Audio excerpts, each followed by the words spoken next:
קבלו במחיאות כפיים את ילדי בית ספר פאולו, הצבע הכי יפה בעולם.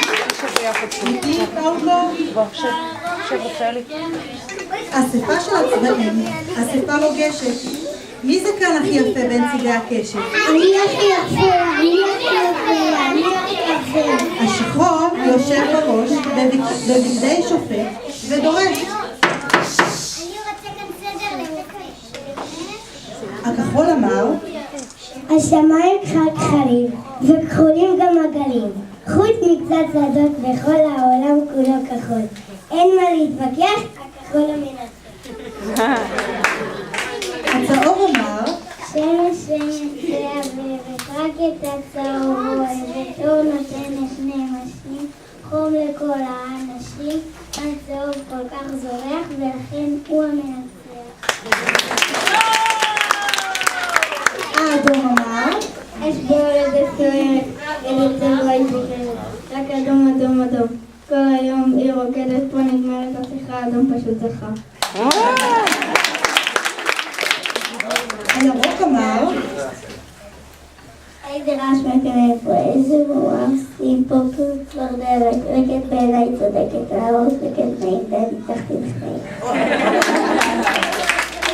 הכתום אמר, אבקש מכם לזוז, הנו את הדרך לתפוז, הוא כתום והוא מקסים, מלך כל הפרדסים, יש לכם ממה לחשוש, הכתום תמיד בראש.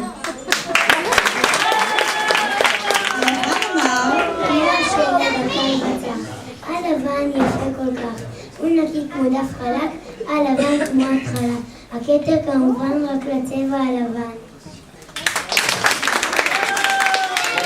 החום אמר, שוקולדים ועוגות, הפתעות כה מתוקות, צבע חור כל כך יפה, צבע שוקו וקפה, אין ספק הכי יפי, צבע חום יחי יפה.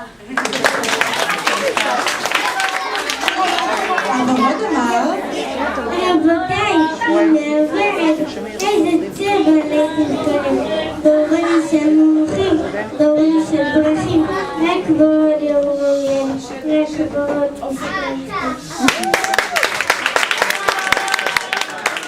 הסגול אמר, הצבעים שלפניי כלל המשתווים אליי, הוכחה בתיקן החצים הירקן. כל השוק יחיד וכל אף הוא כתר לסגול. והאפור אמר, האפור בעולמנו, הסודות שלנו, יש את הסיפור שבח על הצורך. לאפור המתחייב את הפרס מיד נתן. שמעת שחור את כולם, וכך פסק. קשה לפתוח חי, כולם ביחד, יופי חי.